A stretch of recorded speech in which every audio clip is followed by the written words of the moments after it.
का यार अभी नहीं ना है, बहुत देर से इंतजार करा होता नहीं, समझ में ना आवत हो का करी। आज बहुत बहुत मन हमार घबरात बाटे। राज कहाँ इतना देर कर देली? काहे इतना देर कर देली हैं?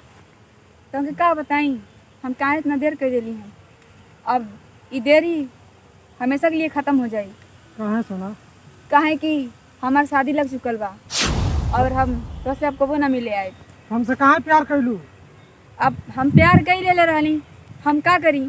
प्यार हो गई ले हमके धोखा दे दिल ना। हम का करी? हम बहुत मजबूर बानी, हम बहुत मजबूर बानी हम, और हम तुमसे अब नहीं मिल सकत हई। तू हमके भूल जइया हमके राज, भूल जइया। कैसे हम भूल जाए तो के? अब तुमके भुलाए के पड़ी हमके। ना हम भुलाई। देखा, पागल मत बना।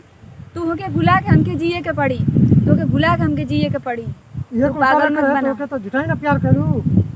ए सोना, बैठा बैठा तो हम समझावत है। बैठा बैठा बैठा। देखा, हमार शादी लग गइल बा, हम बहुत मजबूर बानी। माई बाप के एकलौती बेटी बानी हम। अगर हमारे माई बाप के पता चल जाई ना तो हमारे माई बाप जहर का आत्महत्या कैली हैं। हम का करी बतावा? देखा राज, पागल मत बना। हमार बहुत बड़ मजबूरी बा, हमारी मजबूरी के समझा। देखा, जिसे हमार शादी हो जाई वैसे तोहार भी शादी हो जाई। तोहर जिंदगी में कोनो और अच्छी ऐसी लड़की आई कि हमसे ज़्यादा तुमके प्यार दी। लेकिन एक बार सोचा, अगर हमार माई बाप मर जाई हैं, आत्महत्या के लिए जहर खा ली हैं, का हमके हमार माई बाप मिली हैं? ना मिली है ना। एक बार तो हमारे बारे में सोचा, एक बार। कहाँ हमसे प्यार करू? प्यार ना कल चाहत रहे।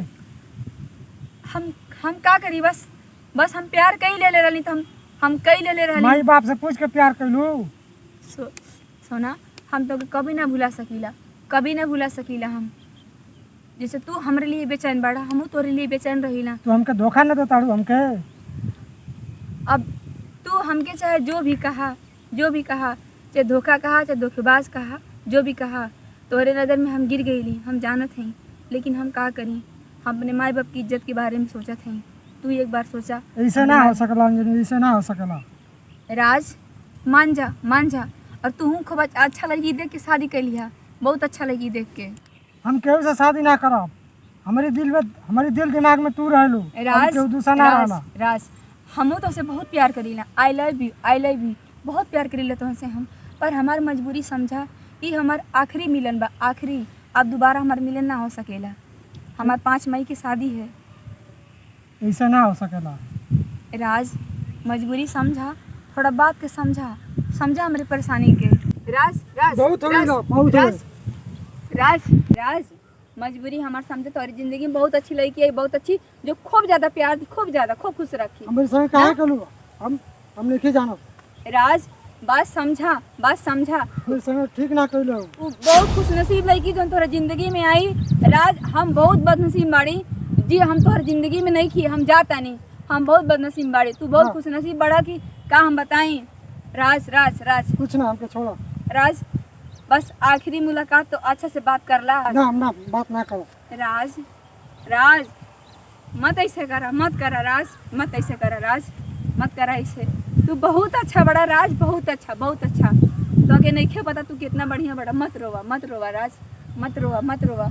तो हर जिंदगी में बहुत अच्छा लड़की आई राज, बहुत अच्छा लड़की आई। मत उदास होका, तू बहुत अच्छा बड़ा। वाह रे प्यार, वाह रे वाह, का बात बा। आज दोनों प्रेमिका हम देख लेनी, प्रेमी और प्रेमिका हैं। हमसे तू धोखा करत रहलू। हाँ, जब ये करे के रहे तो तू हमके कह दिल तू। हम तो से धोखा ना करत रहली हैं, हम का करी? हम अपने माई बाप के आगे लाचार रहली हैं। जब तुम लोग दोनों जना में ऐसे ही प्यार रहे तो काहे ना हमके तू कह दिलू कि हमसे प्यार करीला? हम कैसे कह सकत रहली? काहे धोखा देत रहलू? हम धोखा नहीं। फोन करत रही, फोन ना उठावत रहलू। तबे हम तो के समझ गई नहीं तू धोखाबाज बाड़ू। हम धोखेबाज नहीं की हम धोखेबाज नहीं। तोहरा के धोखा देते नहीं, इनकरा हम धोखा देता नहीं। हम मजबूर बनी बस अपने माँ बाप की वजह से। हाय रे प्यार, तो लोग हम भगवान से बनावता नहीं कि तो लोग ऐसे ही बनल रह जा, ठीक ना? आ तो लोग की माई बाप से कह के हम दोनों जना से शादी करवा दे, ठीक ना? सच में बहुत हम खुश बानी। लेकिन ऐसी कबो करिया मत और केहू होके केहू लड़की तो कहीं ऐसे करे नहीं, जेवन भी बात होके ओके सामने कम से कम रख दे। अपने आदमी हम तो के सराखों पर बैठोले रहती भाई, हमार पत्नी होके जात रहलू हूँ, लेकिन बस बस अब कुछ मत कहा। बहुत अच्छा बड़ा तू, बहुत अच्छा बहुत अच्छा बहुत अच्छा अच्छा। तो नहीं थी, हाँ लेकिन चलो कोनो बात नहीं खे, चलो कम से कम तो घर पे चलो। राज, भैया अब ते खुश हो जा, अब ते खुश हो जा राज। क्या हमारे माई से बात करवा, अरे हम शादी करवा अरे दे एकदम शादी राज से। करवा दी शादी। तू बहुत अच्छा बड़ा वाकई में बहुत चलो अच्छा। लेकिन घरे चलो, अच्छा घरे के केहू अच्छा एक बात बतावा, शादी तो ना हो सकेला क्या, हमनी की दोस्ती हो सकेला? दोस्ती हो सकेला। हाँ राज, कोनो एतराज नहीं है ना?